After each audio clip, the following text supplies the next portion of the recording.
Ravenbeak, more like a shaven geek. See what I did there? Welcome to the Analog Sticks Podcast, where this week we're vying for our life as we blast our way through ZDR and Metroid Dread. Let's go. Let's go.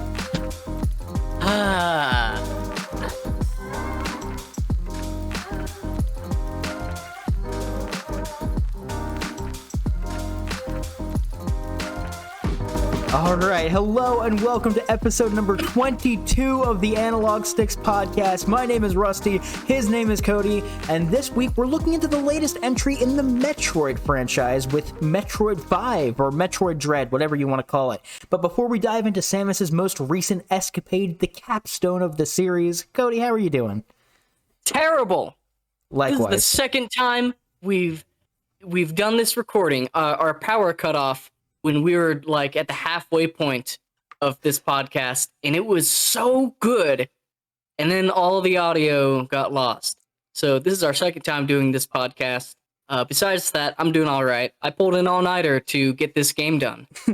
I'm gonna have trouble remembering, what I need to say again and what I've already said, but I might start talking about stuff that we talked about in the recording that got erased, so let me know if that starts happening. Whatever happens. Because we love the people so much, we're going to restart the whole thing because we love you and lost our audio. Cody, well, he bragged about having straight A's again. I remember that. He got straight A's last semester. Oh, yeah. Did you know I got straight A's? Incredible, crazy. I think you've told me once or twice now, but still. I'm the first person that's ever done that. Nonetheless, while he's not in school, he is still pulling all-nighters, but he's doing it for you now. You, Mr. Mrs. Listener Viewer. You should feel special. I really am. Oh my goodness. So Cody's sleep-deprived. I'm hungover from a holiday Christmas party. Speaking of, happy holidays, everybody, whether it be Christmas, New Year's, Kwanzaa, Hanukkah, whatever you may be celebrating. Boxing Day in Canada, isn't that the 26th or something? I don't know. Britain, too. Anyways, hope you're all having a great day. Thank you all for being here and joining us. But today, it's not just about us. We're talking about Samus and Metroid Dread. Cody, I know you just pulled an all-nighter with this game, but real quick, what'd you think? What are your hot takes, opinions? Maybe just a quick overview would be nice. Yeah, for me, I could tell it was a great game. But my entire perspective on it is a little bit skewed because my personal taste means that I don't really like Metroidvanias that much. I'm not into fast-paced, difficult games that require a lot of skill personally. So that's something the audience will have to keep in mind as I talk about this game. Is I just don't mesh with this type of game very well. But I still had fun. And I think for a Metroidvania of all the ones I played, this one was really solid, and the gameplay itself was fantastic. We didn't do this last time, but I would love to hear, because we did cover Super Metroid. I think that was episode 4, so it's been a couple months. If you want to go check that episode out. In comparison to that game, what do you think? Is Metroid Dread like that cleaned up, or is it just leaps and bounds ahead or behind? I don't think it's too ahead or behind. I think Super Metroid is a really freaking great game. And the fact that Dread can stand up to it is a testament to how good Metroid Dread is. I think that's actually a very good way to look at it. I would say, as far as what it's doing on the hardware, I think it's not as significant as Super Metroid was at the time. I don't know, I wasn't alive in 1994. If I had to guess, that's how it would be. But nonetheless, if you're playing them both now in a vacuum, they're both very good games, but Metroid Dread is a much more polished and cleaned up and perfectly realized vision, in my opinion, and I love this game. Yeah. Well, Cody marathoned it overnight last night. I got it earlier in 2022. I think it was the start of the year, right after Christmas. I had a gift card or something, and I'm like, I want Metroid. So I got it, and I loved this game. I have put so much time into it. Not quite speed run, but like casually speed run it to the point where I'm like, how quickly can I do the things? And it's a lot of fun. I love the boss rush mode. Check out the boss ranking video I did. It's really good. Yeah, I love it. And since I love it so much, I decided to write a burn for it. Cody, for the second time today, are you ready for this? here's my candid response that I definitely didn't say before. Ready for the burn. Let's be honest. Am I ever really ready for the burn? I say I am. All right. Yeah, I want to hear it. So here we go. This is I'm gonna say this is a chef's kiss. I took some time and wrote this one.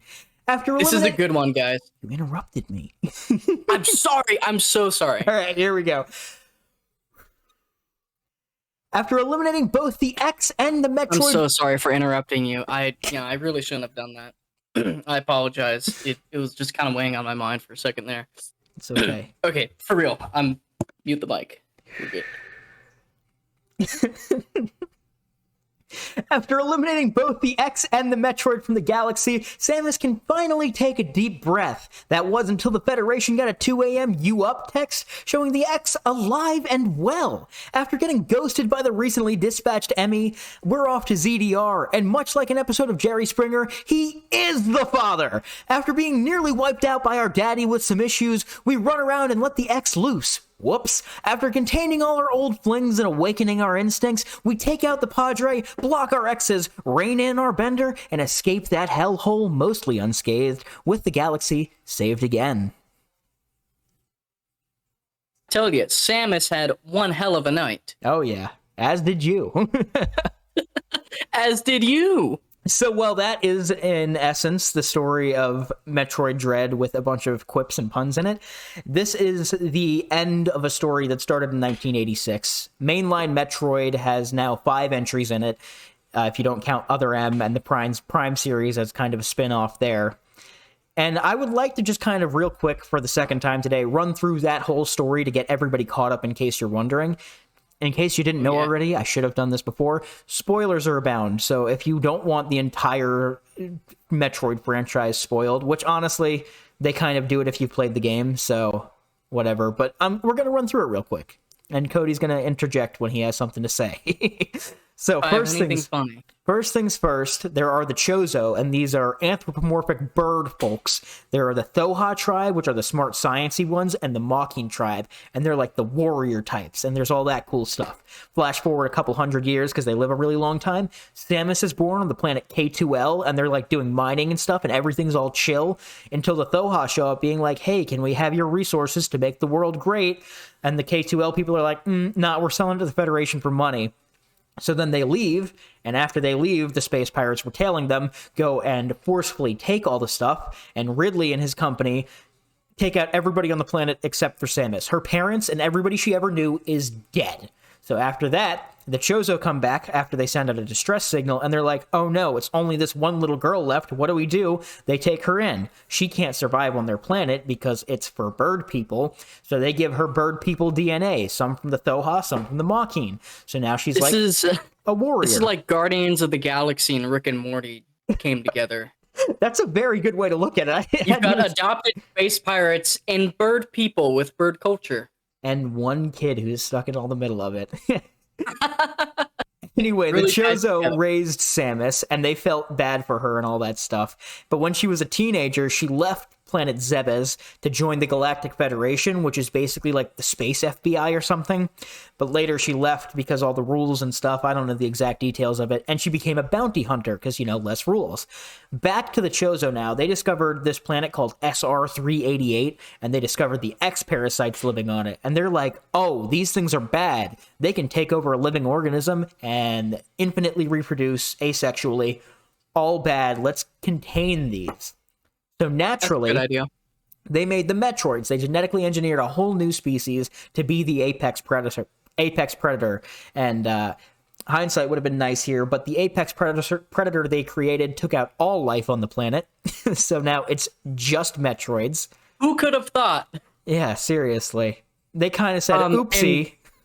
And real quick, all of this stuff was, this whole story was made before Halo ever came out, right? Yes, this is actually before the first Metroid game, as a matter of fact. We're not even there yet. This is all the prequel lore. No, I'm talking about, like, when the story itself was written. Yes, this came out before the first... Well, this came out with the first game before Halo by, like, 15 years. Which is neat. Halo totally just stole from Metroid if you think And then about Metroid tried to steal from Halo with Prime. Anyways, so the Metroid took over SR-388, and the Chozo are like, oopsie, let's get rid of these. And then they're all kind of unanimously like, yep, we're going to kill all the Metroids and destroy the planet. Except for one of them, who we get to meet later, who's like, no, I'm going to use these to take over the world. Sorry, you guys got to go. So he kills all the Thoha, except for one. We'll meet him later. And then he's like, oh, we got to go. So then he leaves, because I guess they caught the X or something and wanted to get that contained before and they could we're harvest just the glossing over Metroids. we're glossing over the fact that this guy just casually genocided an entire race of sentient beings. I guess that should be a bigger point, huh? Anyways, so they left, and in the meantime, while they weren't there, the Federation went in, and they found the Metroids, and they're like, hey, let's study these and maybe use them to save the world or something. The space pirates saw that the Galactic Federation had some Metroids, and they're like, we want those. So they stole them and took them to Zebes, which was the Chozo planet. Mother Brain had them take over, because she wanted world domination too. And where did Mother Brain come from? Mother Brain was the Chozo supercomputer who wanted to make the galaxy great, if you know what I mean, and ends up leaning with the genociders. Anyways, that's the events of Metroid 1 now. We go to Zebes, take out the space pirates, get rid of the Metroids on the planet, and Mother Brain. At least we think. After that, Metroid Prime happens. That's a vacuum. We're not going to talk about it. We get sent to SR-388 to take out the Metroids on their home world. I guess they didn't know that they were genetically engineered abominations yet. And we go do that, and we get rid of all the Metroids, and everything's good. And then we leave, and we come back with one Metroid larva that hatched right before we were about to kill everything. And it was like, you're my mom now. So then we brought it back to a space station to have it researched. And this is a shocker. It gets kidnapped by space pirates, and they take it back to Zebes, and we basically do Metroid 1 again in Super Metroid. This is a universe where hindsight... Wait, I was going to say hindsight doesn't exist, but it's the opposite. It's like no one has the ability to think of the consequences of what they're doing. It's tough. History repeats itself a little too often. Anyways, we go back and we take out all the Metroids that have now been tried to be bred on Zebes, and the planet actually gets destroyed. Like Metroid bread? Aha! See what I did there? After that, there's the events of Other M, which are kind of also in a vacuum. Basically, some corrupt Galactic Federation people decided to make more Metroids, and Ridley, and then Samus has to take them all out, and it's a story that people don't usually like. After that, can you imagine if you're working in the government and one branch just kind of randomly goes, hey, we kind of got a problem. We cloned Hitler and Stalin, and now they're starting to do stuff. We need help. That's like what those guys did, literally. Pretty much, yeah. After the events of Other M, though, we then go to SR-388 after getting reports of some crazy stuff going on there, and we catch the X-Parasite, except not in the sense that we trapped it in the jar, in the sense that we are now diseased. They get us the hell out of Dodge, and they give us a vaccine made out of Metroid DNA, and we're in a coma trying to heal or whatever. In the time we're in a coma, I don't even know if she is in a coma, I just said that, there are some more people who are like, let's do research. And the This must have been one of those new mRNA vaccines. Probably something very, like very that. effective. Anyways, it does work, because now Samus is immune to the X. But there are X clones of Samus, the SAX, running around, and they're, like, running amok, causing all sorts of problems. Long story short, Samus takes them out, takes out the whole planet. No more X-Parasites. Everything's good. That gets us into this game, when we first see an X-Parasite alive and well, after we thought we killed them all on a completely different planet that nobody's ever heard of. The Federation's like... I made a great funny joke in the last recording. In the game, it literally shows you a picture of a parasite almost as if it's like a Bigfoot picture. Oh, yeah! It's like we have a sighting on this planet. And they're like, we need to blow it up. We'll send the Mars rover to go check it out. And then they did. That's basically, yeah, it's like they sent Curiosity an opportunity to go check it out. Yeah. just with more like spears and guns attached. So they send 7 EMI, they're called, extraplanetary multiform mobile identifiers. They get to the planet, they haven't reported anything back, and communication's lost. We find out later it's because they got hacked into. Dun, dun, dun. But naturally... Or they're like, you know what, guys? They can't really do anything to us out here. Let's just get high. It'd be funnier What are that way. responsibilities? I'm done with that. It'd be much funnier that way. Anyways, they're like, Samus, you're immune to the X, go! So then we go, and upon arrival, we go down an elevator, and it gets all staticky and stuff, and then we find a communication station. That's a rhyme. And now we're basically trying to get off of this planet because we met some dude who stripped all of our powers. Spooky, not good. Cody, do you want to try to run through the rest of the story of Metroid Dread? Metroid Dread. Yeah. So you got the start of it right there. They found more of that parasite, that virus. It's a parasite, right? Yes. Poor Samus, the only person in the entire universe immune to it. So after all that she's been through, they're like, look, we got a big favor for you. We need a hand. I mean, she can't get a break. She really can't. I mean, one cocktail on the beach would be nice before we get sent into our certain death again. I know, right? I'm imagining the timeline is like she literally just finished killing her last clone, and then they're like, we found another one. How could this happen? Oh, that's we crazy. had no idea. Sorry for the yelling. But anyways, you're right about the beginning. We meet a strange dude. He takes all your powers. Suddenly, you're just Metroid. You're not Samus anymore. That's a lore fact. But you're at the very bottom of this huge cavernous planet, and because the elevator stopped working, the only way to get back to your ship is to go through all the levels of the game. You know, all the various stages of crust or whatever to get to the surface. And within each level is like a whole section where those robots roam. Well, the horrible part is that these robots have been taken over. Who could have thought of this happening? Who could have guessed? The robots turned evil, and now they are programmed to specifically hunt Samus because she's got that special vaccine DNA, and they really need that. Sweet Metroid That DNA. sweet, sweet sticky DNA. Oh, God.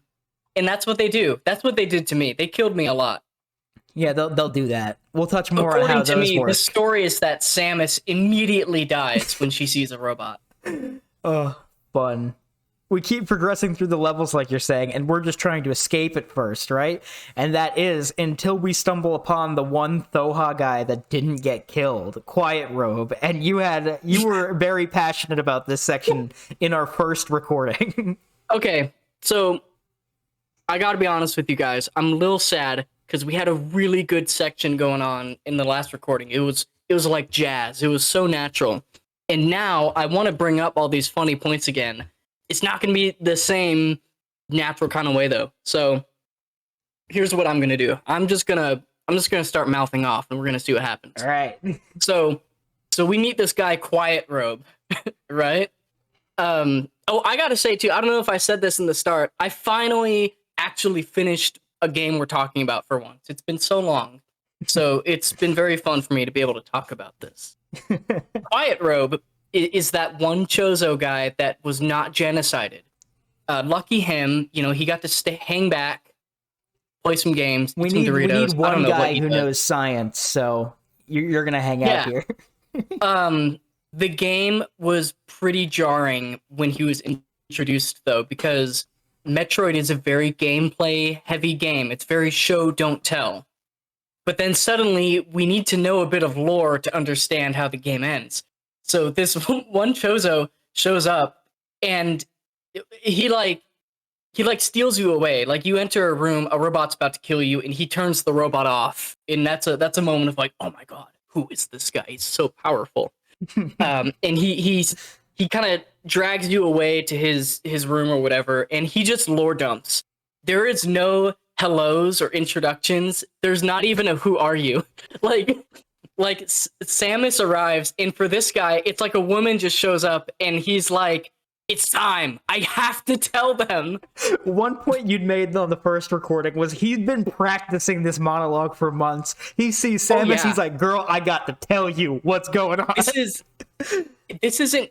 You can tell this is not him just talking to her. This is like he was alone on a planet for years, and the only thing he did was practice his explanation for what is going on, which makes it even funnier.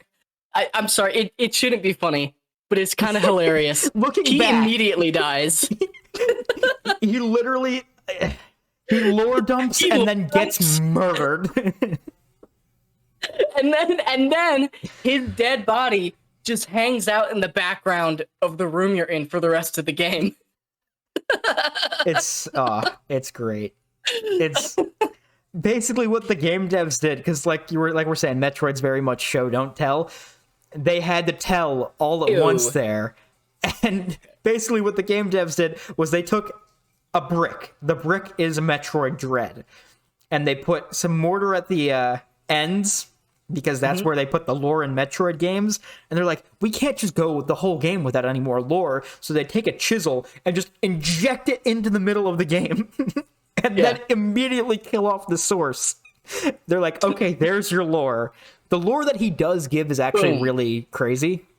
Basically, he says, "Oh yeah, yo, you got lured here. You got baited into coming to this planet by Ravenbeak. He hacked into the Emmys, and he's using them to suck out your DNA that is Metroid, because he wants to make more Metroids and take over the world. Because, you know, they left them on that planet, and then when they came back, they were gone. Half his species wasn't enough. He needs to genocide everything. He wants to make the world... It's addictive. It's really addictive. You know, it's a slippery slope. You start off with just one group of people, and suddenly, you know, you're genociding the whole planet. Yeah, stuff happens. It's a mess. So then we progress through the whole rest of the game, trying... Now we have to take this guy out. If we let this guy go, he... shoot, what was the reasoning for it? We literally can't let him go. Like, he knows too much, right? Or like he already has some DNA. I don't know why we weren't just allowed to leave the planet, honestly. I feel like there is a good reason that I just missed, but for some reason... I mean, he did have his own ship. Yeah, and so did... I don't know. I don't know the exact details. I think it's probably because he had the X and didn't want them unleashed. Had to contain them or something. Because we go through our journey, and then... Oh, that's right. He kind of baits us into unleashing all the X-parasites that infected his whole tribe, and now they're overrun the planet. Every life form on the planet is taken over by X, which we are immune to. So now we're responsible for doing that, I guess. It's a whole mess. This is not the Powerpuff Girls X. This is a much more dangerous type of X parasite. It's a sentient jelly glob that takes over organisms. It's a lot like a certain parasite in a game about big rings with a dude named Master Chief. Just some similarities. I'm just saying. There's some similarities. It's almost as if it wasn't entirely original. It's tough. What came first, the chicken or the egg? They both happened. The whole thing with the X-parasites actually came out probably around the same time as Halo, so... That's true. When did the parasites begin in the Metroid lore? I know game? Metroid Fusion, like, full-fledged introduced them. I don't know if that was, like, a new concept or if they had it planned out before then. I'm Googling when Metroid Fusion launched. Yeah, Fusion would have been after Halo. So actually, maybe Halo came up... Fusion was 2002. Ooh. When did the first Halo release? Right after Halo. Oh. Halo 1 release. Yeah, it's a year after Halo. Almost to the day, actually. Huh. So they may have just been like, hey, this is a good vehicle for that thing we wanted to do. It's a lot of fun to see how similar the two franchises are, and yet they can still take such different directions. It's fun to see, you know, different takes on the same ideas, I think. I mean, even Metroid Prime was like Nintendo's answer to Halo. We're using our big Metroid IP that was shiny at the time and everybody loved, and we're going to make it the Halo of the GameCube. It didn't work. It didn't work at all. Good game. The Halo. Good game. So, back off that little tangential Halo thing, the X are everywhere. We've got to suppress them so that we can save the world so that the X don't get out. And in doing that, we end up trying to take out Ravenbeak. Again, the lore is a little fuzzy. It doesn't really matter. Show, not tell. We get to the top. We take out Ravenbeak. Planet blows up. Good job. You win. But there's one big plot twist that we wanted to cover here. We did a whole big thing on it last time when we recorded, and we lost a file, which was just awesome. So we're not going to be able to do it again, of course. But essentially, if you've played Metroid, you know that there is Adam, Samus's AI companion, who's based on her general commanding officer from Other M, or just when she was in the Federation in general. Mm-hmm. And supposedly, when you're going in the elevator, it gets all staticky and you lose communication, but you find these network stations where you can still talk to them, so everything is okay. I went into this whole thing where you're going through the whole thing, and Adam is kind of directing you on it, saying how, oh, the odds are against you. Ravenbeak's really, he's gonna kill you. You should just try to survive. He's so strong and powerful, and oh, his muscles, I just want to feel them up. And then we get to the... What were you talking about? We get... Huh? We get to the Sky Fortress now, and when we get there, we're like, wait a second, this isn't right. And Samus does this thing where she's just like, oh, this computer is not my computer. Boom. And sure enough, so it was Ravenbeak. The explanation with it is that the only way you can talk to the computer once you're down there, because you're so far down, the communication is cut off, is through these very specific computer terminals. And so during the whole game, you know, you just assume you're talking to your computer. And then at the very end, your computer starts going off on just the most horrible rant. little fascist. It's almost like the computer is talking like it spent some time on 4chan or something. And that's why Samus had to shoot it. She was like, oh no, we got to take it to pasture. It's too far. It starts trying to convince her that she's so powerful they could rule the universe together. Which I remember when I was playing the game a few hours ago, and I got to that part, I was literally thinking, like, I didn't know this computer had that much ambition. Like, I didn't even know he had it in him. Does he understand the concept of ruling the whole universe? He didn't give me those vibes before. But then right after Samus shoots the computer, it all disappears, and we have a Wizard of Oz moment where Crow Boy you foiled is my sitting plans. in his throne. You foiled my plans. How you didn't fall for my illusions. I'm gonna have to fight you now. He gives her one last, hey, you want to join me? We can take over the world together. And Samus, being the virtuous person, he doubles down after she shoots her own friend companion for suggesting that they could rule the world together. He's like, all right, I got this. He's like, yeah, so we're homies, right? And she's like, nah. Yeah. So then she murders him, which honestly, he's a little genocidal, so I think it's warranted if you ask me. I think her murdering him prevented him murdering billions. Probably something along those lines. Evens out. One thing we did get into was the whole thing with the computer. I don't know if this is a theory or if it's been suggested or what the lore is, but what I personally believe here, whether you believe it or not is up to you, but I think that we lost communication with Adam in the elevator on the way down. And since Ravenbeak built like everything on this planet, he was using the ploy of the computer the entire time, trying to build himself up and get you to do exactly what he wants you to do. Hence my little joke earlier about the computer being so impressed with the bad guys. Yeah. The theory is that the entire time you've just been talking to the bad guy, and because the computer consistently tells you that like the enemies are way too powerful and that it's useless to fight them, and that like there's no chance of you prevailing in whatever. It's not very supportive, from your computer companion. Although it is a little bit like C-3PO in Star Wars when he's telling Han the odds of getting through the asteroids or whatever. Mm-hmm. But he is still hyping up Ravenbeak pretty hard. He's his own personal hype man, which is a little weak, but yeah. I can respect it. You gotta respect the hustle. He's working hard.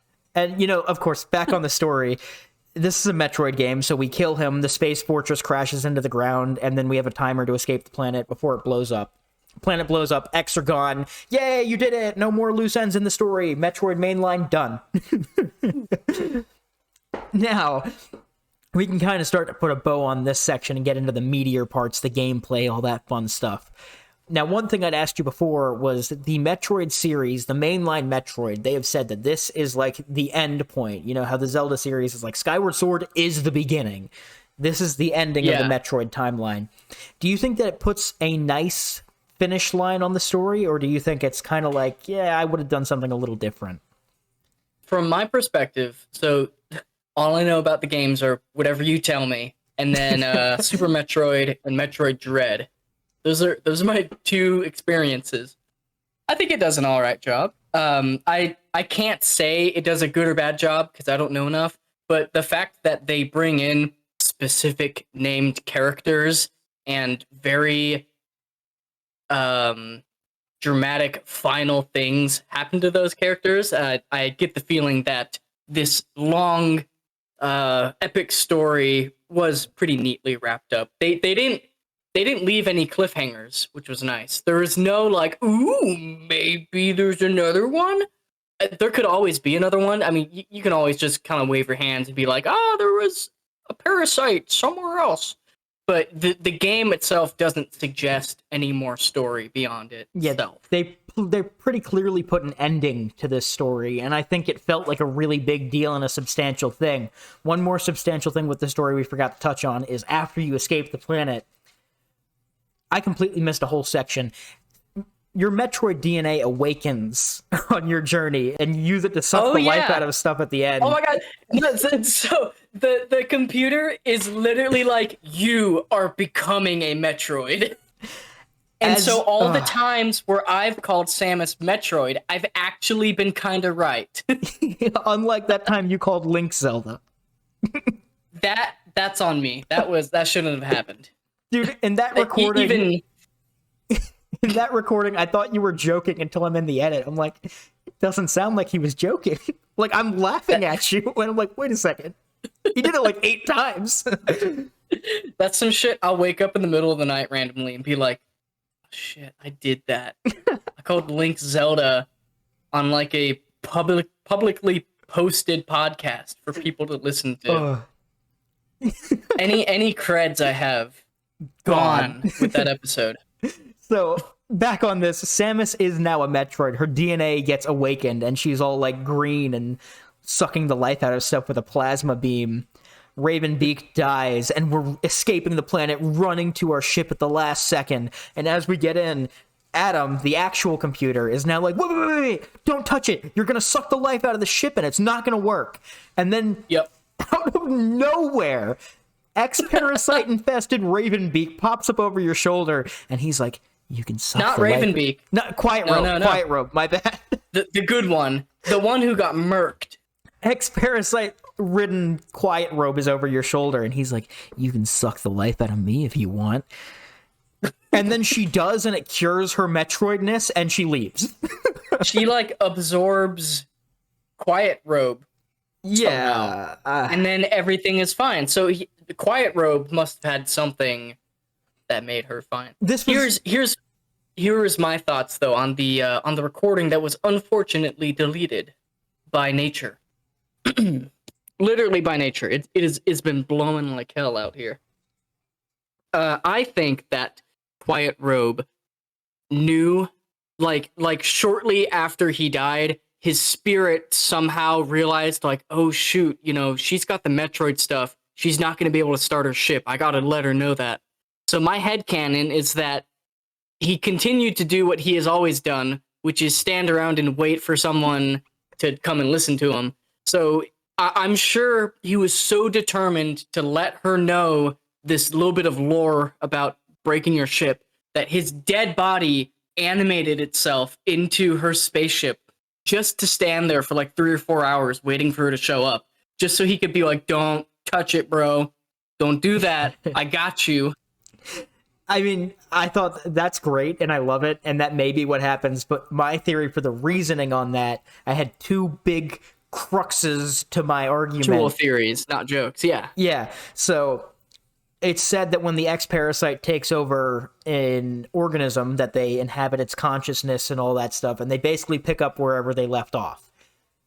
So the Quiet Robe X had a lot of Quiet Robe in him, and my theory here is that Quiet Robe's mentals is so strong that the X is like, we have to fulfill this guy's wants.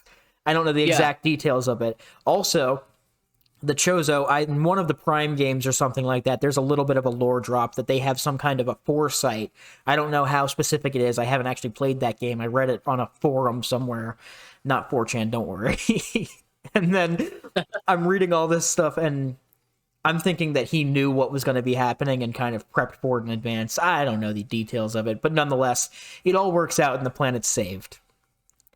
Here's what I was thinking as I played the game. It's a little awkward how they have the computer tell you not to touch the ship, and then it's Quiet Robe over your shoulder.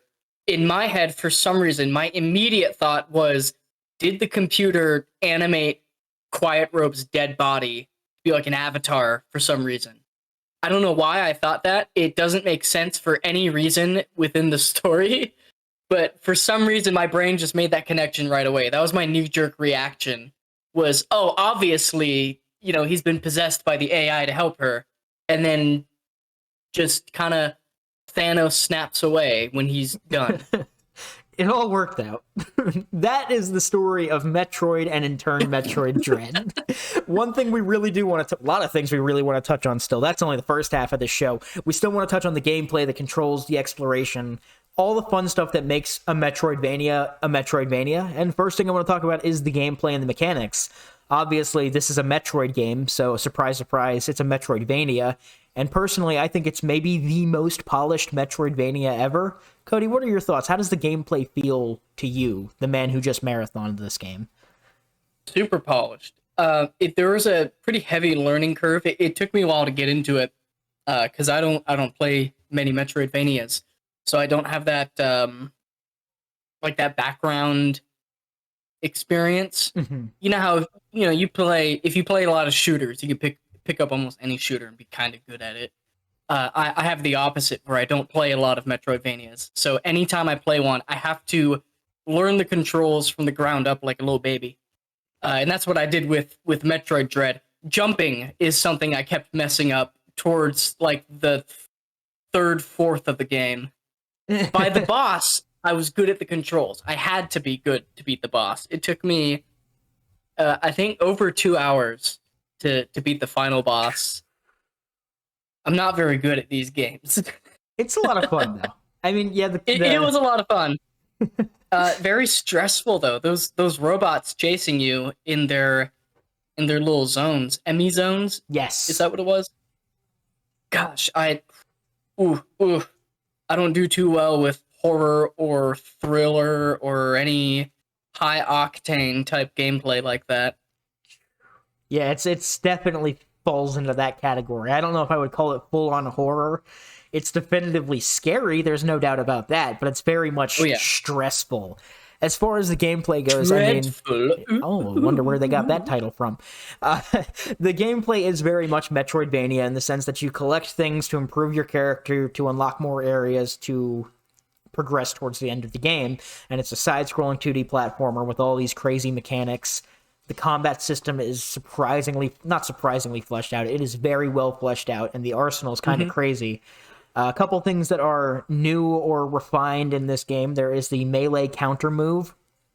I think the remake of Metroid 2 on the 3DS had a counter move, but I've heard that it's definitively like good here, whereas there it was just a thought. Here it's more fleshed out. I'm surprised to hear that it was introduced in this game, because to me it was one of the strongest mechanics. It felt very natural to have in this game. Yeah, and every time I had a successful counterattack, it was just a freaking hit of dopamine. It's so straight good. to my brainstem. Especially in the bosses when you get those crazy cinematics. Oh, chef's Oh, kiss. dude. And then, yeah, you keep mashing the button and you're just like going to town on them. I love that. How many bosses allow you to do that? Because I think I only had 2 bosses where I did any of that. So there are all of the main bosses essentially allow you to do some kind of a counter move to do something. I know Corpius, the first real boss, does, as does Kraid, Drogiga, the water boss bulb thing, Experiment Z57, and Ravenbeak himself. And they're all very, very, very good. I love the bosses. If you want my full thoughts, we're not going to do like a whole deep dive into the bosses. We'll kind of share like general thoughts and whatnot. Check out the rankings video. I'm not even joking. It's some of my best work. I love it so much. It's so good. Dude, when I first booted up the game and I saw on the main menu boss rush, in my head I was like, oh no, it's this kind of game. I know one thing you brought up when we were first playing Super Metroid. You said you needed to like dabble in bullet hells more because you're like it's too much to keep up with on the screen.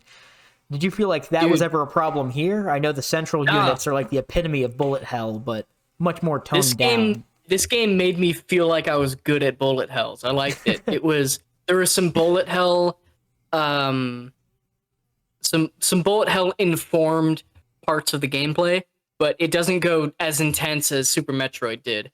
So it was very satisfying to like, run around and dodge all the little beams and rings. It's so much fun. I love it. A lot of other things that I do love have to do with the actual controls and the mechanics themselves. Now, I know you'd said the controls had somewhat of a big learning curve, and I feel like there's a reason for that. It's a lot of, you got to hold the button to use this thing, and then you have to hold this button and then press this button to do this thing, and it's a little tough to learn while you're going through. But once you did get them down, what did you think? Did you think it was like a very smooth experience? Did you still think it was a little rough? What were your highlights? Surprisingly natural once you get the hang of it. Unfortunately for me, I might just need to play it again a little bit without the time crunch. I got really good at the controls right at the boss battle. Before that, I was collecting all the upgrades so fast that I didn't even have time to get used to some new mechanic before I picked up a whole new one. But once you get to the boss battle, it's like, get good or die. So I got good, and the controls work out a lot better than I was expecting once you start to get it mapped out in your head. I mean, I literally wrote on our sheet, quote, smooth as butter. This game, once you get the hang of it, everything feels so smooth, and a lot of it is some of the newer things that they add in the game. They give Samus a slide move to slide underneath edges and avoid stuff. I love it. Slick move. I love it so much. I feel so MLG when I slide under bosses. It really is a great feeling. I wish I could drive it home better, but it's so good. There are wall jumps in this game, as there are in every Metroid game, but now it's not like some hidden skill. It's just like a thing that works, and it feels so good to do. Also, if there's like a small little ledge, or like a lot of the older Metroid games are like on a grid system, like a Mario Maker level or something like that. And if you come up to like a one block thing, you would have to stop to jump over it. Whereas in this game, you can just keep running, and Samus will like vault over small ledges and whatnot. And it's small stuff like that that really refines the controls and makes it, in my opinion, a pristine Metroidvania as far as the controls go. It also really ups the ante during a chase scene when you're in one of those rooms where the robots are chasing you. There's a lot of sections where you have to blow out the wall to get through it. And when you're running, if you just aim straight ahead, so if you don't aim and shoot straight ahead, you'll take out the 2 middle sections of a wall, but not the very bottom block. But Samus will do her little animation of like vaulting over each of those blocks as you're running away. And it just makes, for some reason, that extra little action makes it feel so much more desperate when when the robot's an inch away from you and you're just trying to reach that last door. She's pulling out all the stops to make sure she doesn't die. Yeah. Oh yeah, it's survival. It's so good. So good. And then you're just running through a cave, and she's like, okay, just vaulting over this. It's like, okay, you don't need a showboat, but okay. I so now that we're talking about the controls, I have to throw in a little complaint here and preface with it is not a problem with the game. It's a problem with my controllers. I played Metroid with the Joy-Cons. And for anyone at home who might play Dread after listening to this episode, I implore you, do not play it with the Joy-Cons. If you have any other options, go for those. If you don't, it'll be a little bit rough. The joysticks on the Joy-Cons are very smooth, and they're not as tactile as the Pro controller. And so a lot of the movements and the controls in the game really suck with the Joy-Con. It stopped being fun at certain times because, especially the jump thing. You know that final upgrade you get, the space suit. That's what it is. The gravity you just suit, keep jumping over and over and over. It's so jumping is always up, right? But when you do your extra jumps, it's directional. With the Joy-Cons, the analog sticks kind of suck. So your directional jumps aren't quite the direction you need them to be in. So like during the final boss battle, most of my deaths were this one section where he's shooting in a circle and you have to jump around him in the air. Almost impossible on the set of Joy-Cons I had. And that's what really made me frustrated because it wasn't a skill problem. It wasn't a game problem. It was a controller problem. And that's one thing with the space jump in particular and the gravity suit, where in older Metroid games, it wasn't always the most smooth controlling thing ever. Because one issue I had when I first started was I was just mashing the jump button. And if you do that, it's not going to work. You have to wait till you reach the apex of your jump and start to go down the jump again. And like you're saying, it always has to go either to the left or the right. So you can continue basically hopping up a flight of stairs, or you can kind of like back and forth and continue Super to go Metroid, up. that was so weird to get used to. In Super Metroid, it's particularly difficult if you ask me, but I also didn't have the problems you're talking about with the Joy-Cons, but I did have separate problems. A lot of times in this game, if you're low on missiles, your options are charge beam or spam your regular phaser or whatever. And with a Joy-Con, if you're just pressing the one, if you have them detached to where you're playing with one in your left hand, one in your right hand without the little holder thing, you can't. Who uses that? Honestly, in this game, I would say if you're going to use Joy-Cons, either play them with the Switch in handheld mode or with that thing attached. Because when you're trying to mash that button as fast as you can, I have to put down the left Joy-Con to hold the right Joy-Con to mash the button. It takes two hands, and if you can hold the controller still while you're mashing, it makes it all work a lot better. But nonetheless, I feel like the controls are very good. It's just some of the combo buttons and holding and whatnot can be a little overwhelming, but once you really get the hang of it, it is smooth as butter. And I don't think it really holds the game back. I gotta say, for as bad as I am at the game, I never had any missile problems. Because I did probably spend too much time just running around picking up as many missile tanks as I could. So by the end, I had like 150 missiles. And I know one thing. I never ran out. I know one thing we talked about is when you first played this game, when I first gave you the game to play, I'm like, hey, the game is very much, it kind of points you in the right direction of where to go at all times. I'm like, just follow the arrows. Just basically follow the arrows, which is one of the gripes I have with it, honestly. And you're like, I like exploring. I'm like, yeah, me too. I got lost when I had no business getting lost because I went off the arrows trying to look for other stuff. And if you do that, you will never run out of missiles. But this is, I have a thought.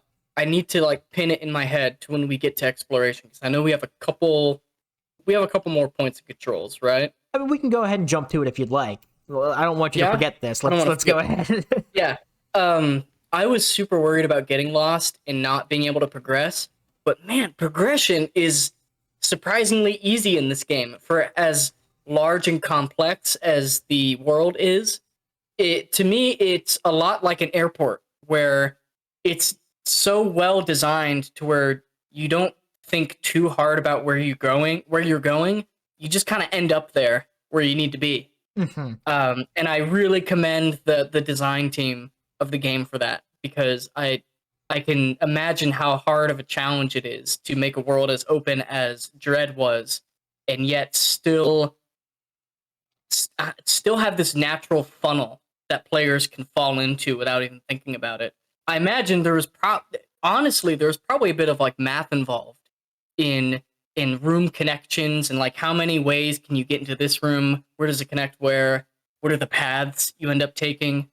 Um, but yeah, that's something that definitely takes a lot of effort and thought into um, for a result that tries to be seamless, that tries to be something no one notices, you know? And I will say it is very much seamless, like you're saying, and the way they did it is, I don't want to say flawless because I have my gripes with it, but it is very, very good.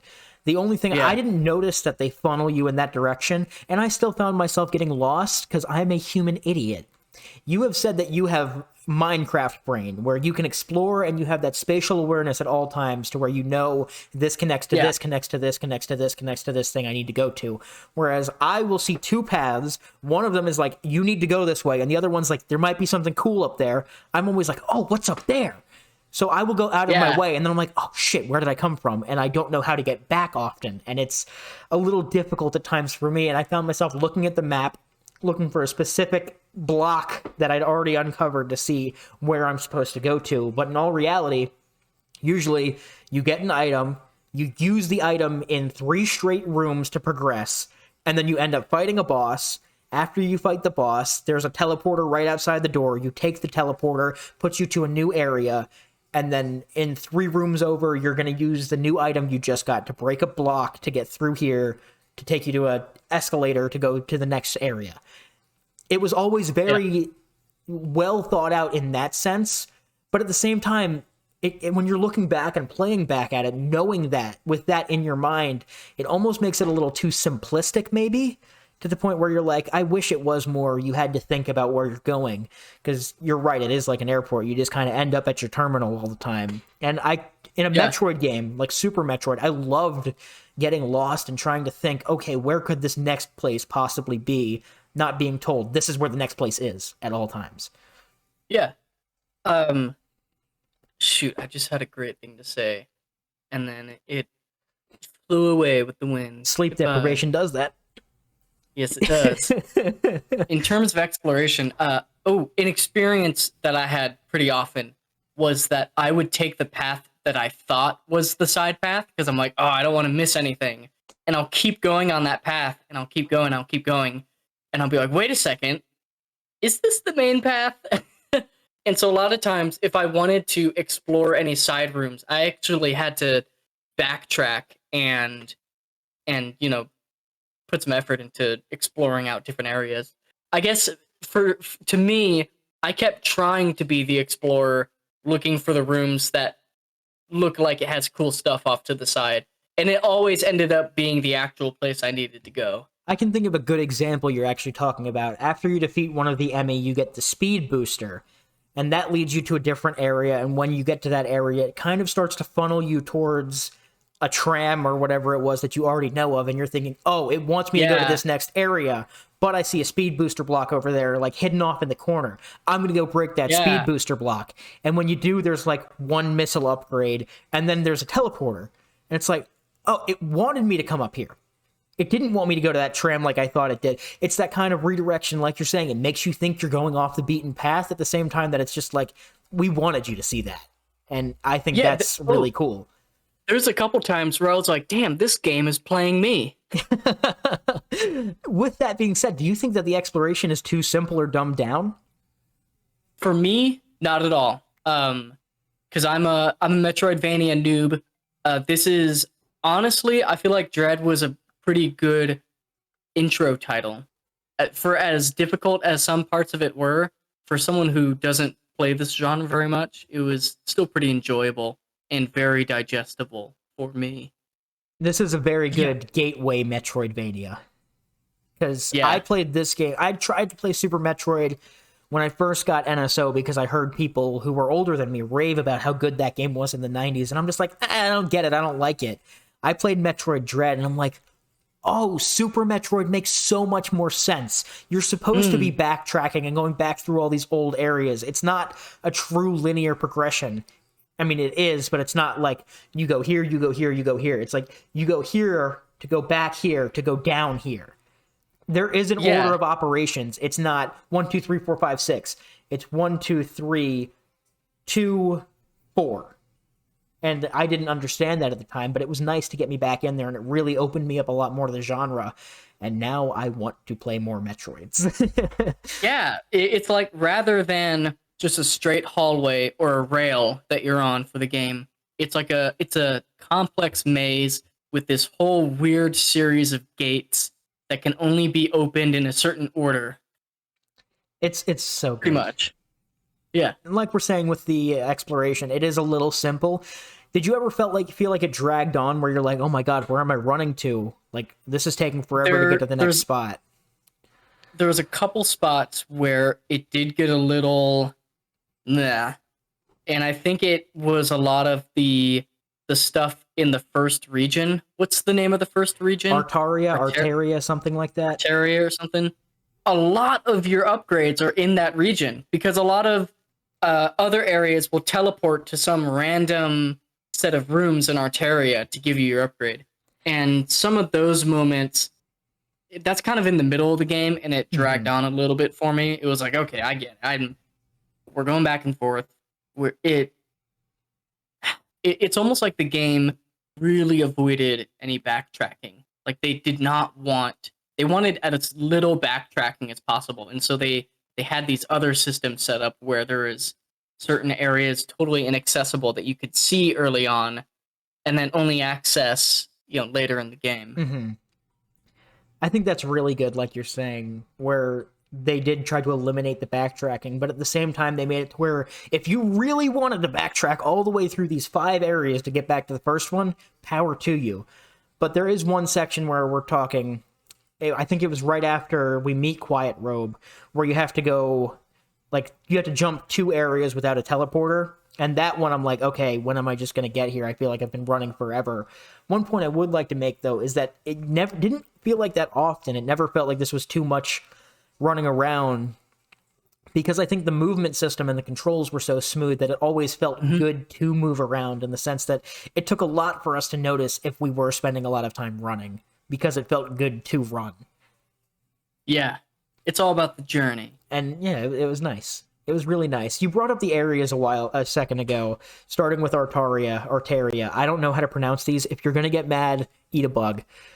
Dude, I have my own pronunciations in my head that aren't even close to right. Like, I hope the guy who listened to our Super Metroid episode and got mad at us for pronouncing Zebes wrong watches this. Zebes. What's the correct pronunciation? That is the correct pronunciation. I said Zebs, and he's Zebs. He's like, what makes you think it's Zebs? I'm like, because that's how it's spelled. What do you want me to do? Can we actually, just to piss everybody off, can I read through my head canons of what I read? Yes, just let me real quick. There are a lot of different areas here.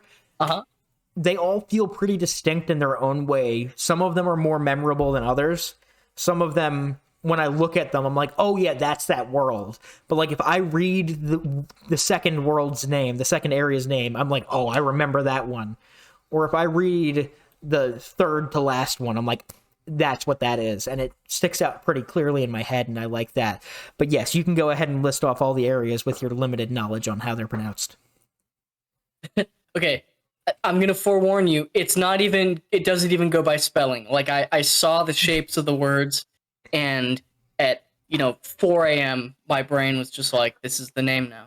We've got Ataria, like Atari, Cataracts, Darien, very chill guy, Darien, Bruina, I think that's kind of close, right? Yeah. Probably. We got Pharaon, friggin' Gavinaria.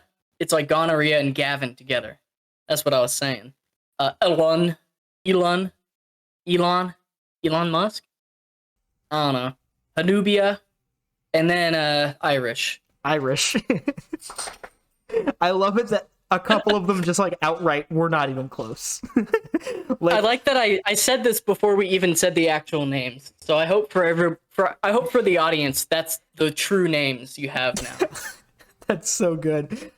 Artaria is not Atari, but I respect it. Cataris is pretty clearly not Cataracts. However, Dairon or Dairen. I also did read as Darian for like the longest time. Darian. Darian, of course, yeah. That's what it kind of looks like. The I should be after the R, not before it. And then, what would you say for the water level? Bruina? It's Berenia. Oh. Followed immediately by Ferenia. Berenia. And then you said... I kept thinking of Frenzy or Freezy. Then there's Gaviran. I don't know how to pronounce these either. It could be wrong, but I thought it was Elune or Elune. I don't know. Elelun. That's how it's spelled. Elune. I don't know. Elune. And there's... what is it? Hanubia. That one's easy. That's how I read that one. And then... Hammurabi. Itarash. I don't know. The computer says it. I don't listen to him. I usually Uncle play with the Iroh. volume down. The computer does say it, huh? Yeah, so we're going to get yelled at. Of these areas, a couple of them really did stand out to me, and it was Cataris, because that's, like, hot. It's like there's a lot of sections you need the Varia suit for, and that's where you get all, like, the lava and all that fun stuff. And then there's Berenia is the water level, and as far as water levels go, I think this is pretty solid, in all honesty. I mean, you're playing with water levels, but it's not, like, obnoxious. And then I really loved the vibes of Gaviran. I loved the vibes of Gaviran, the foresty green area. But what were you saying on the water level, sorry? This is one of the very few games with water levels and ice levels that don't piss me off. They were just fine. They were great. They were exactly what they should be. Yeah, you brought up the ice level. Oh my god. It's not an ice level. So essentially what happens is you get to a certain point in the game, and the reactor core in Cataris that keeps the planet thawed out freezes over, and it leads to my favorite section in the game. Any water, any liquids turns to ice. And you have to progress through the whole planet. A lot of the teleporters and whatnot are frozen. It's a nice movement section that I really, really enjoyed right after you get the gravity suit there. The movement feels good, and the way they kind of funnel you is really nice, and it feels like you're facing obstacles the whole way. I love it.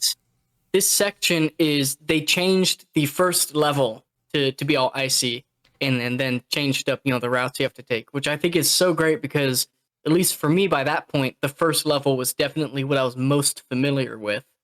So having to see the level in a new way and think of it in a different type of space was really unique. I really liked it. I will say, though, the one thing with that is it is a very linear section. They block off doors. They don't want you going in. Probably so that they didn't have to make them icy, in all honesty. But it's a very linear path, but I still loved that section. It's one of my favorite parts of the game. It's a highlight, if you ask me, and I freaking love it so much. I gotta say, from my all-nighter marathon, that section happened right at the precipice of when you could go to bed and it's reasonable, and when it's way too late and you might as well be up all night. So in my head, when that part was happening, that's when I was like, oh, this isn't ending. There's still more story that's gonna happen for a while, isn't there?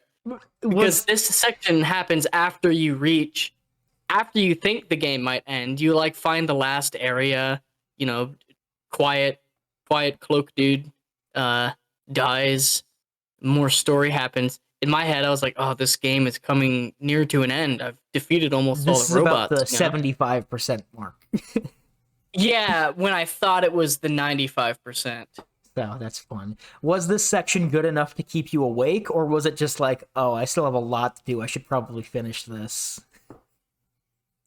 I gotta be honest, I can't lie to my audience. I would feel terrible if I did. There's definitely a slight drive of, oh, I need to get this done. But it was pretty fun. If I was gonna have to binge marathon a video game all night, Metroid Dread is up there on the games that I think I'd be willing to do that. I know I'd kept prodding you throughout the week, oh, how far are you? How are you liking it? Has it grabbed you yet? And you were saying that it never really sunk its teeth into the point where you're like, I've got to keep going. I need to see what's happening next. It was more so just, all right, I'm still going. Was it, looking back on your experience with it, was it really enjoyable, or was it just kind of something you did and you'll remember? It was really enjoyable. I liked it. I really liked it, honestly. It never did really grab me in and get me obsessed or anything, but I definitely hit a flow state where hours went by and I didn't even notice because I was just vibing out with the game, running around. I gotta say, my favorite part of the game, and I mean, this is like the highlight of any Metroidvania, right? Is near the end where you have all of the upgrades Hmm. and you run through areas you've been through before that used to be tough, and now all the enemies are just little bitch babies You can compared to what you've flick them got. and they die. Yeah. Oh, it's It's so satisfying. It's like you've worked to earn that power. mhm. That's what I think Metroidvanias are really good at. They're pretty good at making you earn whatever power level you're at. There are a couple more points we still want to make here, and we'll get to those. But just real quick, is this a game that you think you're going to have a desire to replay down the road? Maybe not like tomorrow, but in a couple months, you'll be like, man, Metroid Dread, I want to get back into that and experience it again. I think the save file saves onto my Switch, right? Because I I'm believe so, borrowing yes. your copy for the audience's information. Yes. So if that's true, at some point, I think I would like to pick it up again. Just go on that same profile, and now that I have all the upgrades, just run through, backtrack the whole world and find all the hidden Maybe items. That could be 100% it. fun. Yeah, Yeah. that could be fun. That was my first thing. I beat the game and I'm like, you know what? I'm gonna 100% it. I 100%ed Yeah. it. And there are some tough collectibles too, which is really nice. Some tough like hidden upgrades and whatnot. I thought that was a really fun challenge. A lot of it stuff with the speed booster that's very much out of sight, and it's awesome. I heard about the speed booster. What's is that different than the like No, the the speed booster. other thing you You get? got the speed booster in the game. You get it from Okay. defeating the yellow Okay. Zoomy Emmy. Yep. Um, the shine sparking ability where you run super fast and then you hit the down button and then you like do the thing where you slam down and turn purple and then you can Oh jump yeah. super crazy high. There's a lot of puzzles where it's like you have to bring the speed booster crazy amounts of distance to get to one spot to shine spark at a specific angle, and you have to stop it Yeah. and store it at a specific moment. And the way they flesh that out is awesome, and I I love don't it. know how many places do that, but I only found one place personally that did that, and I felt so freaking smart when I figured it out because I had to like leave the room, go to another room, so I could, start my momentum on the run, and then I had to hop across all these platforms super precisely as to not mess anything up, just so I could ready my jump right at the right spot, so I could get to that specific area. And of course, you do all that work, and it's like two missiles or something like that. Yeah, But it felt so whatever, good to do that it's it worth feels it. good to get it done. Yeah, It's amazing, and I think it's a really cool mechanic. But after I did that, I 100%ed my save file, and then I'm like, I still want to play it again. I don't know if it was because I spent $60 on this game and only got like 15, 20 hours out of it. I'm like, I want to do it again. It wasn't like I'm making myself. I wanted to, and I played through it all again, and I've done it a couple times since then. Gotten a lot of mileage out from the boss rush because the bosses are so good. What are your thoughts on them? I don't like them. Do you not like them because they killed you, or do you not like them because they're bad? They're great design wise, great bosses, solid boss fights. I'm I'm sorry, audience. I'm so sorry. I'm not a boss fight kind of guy. I'm really not. It's I get into it. I really do. Like when I was having my 2 hour battle royale with the final boss, you start to learn all their moves. It starts to become, you don't even think about it. They do their thing and you just react to it. I totally get how plugging into that can be satisfying. It's a great way of getting into that flow state. But me personally, that's not how I choose to spend my free time. Um, Not a big Souls fan, are you? no, gosh, I really tried with Elden Ring. I still love Elden Ring, but it's not. It's like the least Soulsy Souls. I tried an actual Souls game. I think I have Souls 3, and I don't know if I've gotten past a few hours. Yeah, there is definitely a learning curve to most of the bosses in these games. Some of them are much smaller than the others, and they do scale up pretty well, I would say. Hmm. If you had to pick a favorite, which one would you say it is? Oh man, the second to last one that had the laser beams coming out of his mouth. The experiment number Z57? Yeah, that was a cool one. I got to do my reaction thing on him, and the cinematic is incredible. It takes you all around the heat core reactor as you like just freaking beat its face in and shoot it as it's trying to shake you off. It's so good. I love it. And then I gotta say, the final boss final boss battle. I sent you a text. You've got it right on your phone. I'm gonna read it back. It was funny. Yeah, can you read it? So this was this morning, earlier today. Where is it? I was texting Cody at 7. 10. I was texting Cody at 7 a.m. this morning, and we're talking about how this game's so much fun, whatever, whatever. And then he's like, "Okay, I'm gonna finish this. I'll let you know when I get done." I get a text at 9:10 a.m. I have stopped having fun. The final boss is 5 tiers above what I am capable of. Two separate texts. I have stopped having fun was the first one. I literally laughed out loud. It's so good. The final boss, and I'm just gonna say this, and I'm sure for more intense gamers, this is gonna sound silly. That last boss was brutal. Gosh, that kicked my ass. The first phase took forever. The second phase was even tougher because I had to get through the first phase just so I could practice the second phase. And by the third phase, when I beat the boss, there was no strategy in the third phase. I was running around just please don't die. Please don't die. Please don't die. Shooting as much as I could like a headless chicken. I had to look up on... So I actually ended up getting through most of the game without walkthroughs. But I did have to look up one tip for this boss battle. I saw online that you were supposed to use your super bomb when you're in morph ball mode to get rid of the yellow sun thing at the end of the boss battle. I didn't even know that. Yeah, it made it so much easier. Thank goodness. I would avoid it gives you tons of health. I got really good at avoiding that thing. Well, once you run out of your 3 or 4 super bombs, you are kind of screwed. Yeah, I mean, I usually, when I play the boss now, and I've like to think I've not perfected it, but clearly I haven't perfected it. I didn't know about a whole mechanic, but I think I've gotten pretty good at it. It usually only takes me 2 or 3 to get through that, but it's still a lot of fun. I love that fight. Check out my ranking video for the full thoughts. All in all, though, I would say the bosses are fun. I love them. They're the best in the franchise, if you ask me. They're aided by the massive moveset and all the possibilities they can have with the upgraded hardware. They're engaging, they're difficult, and it gives you that kind of feeling I hear Metroid fans talk about where it's like you have to learn their attacks, figure out how to do it, and react and get through. Whereas you might not always like that, but I do think there is some merits to it. I mean, the Souls franchise exists.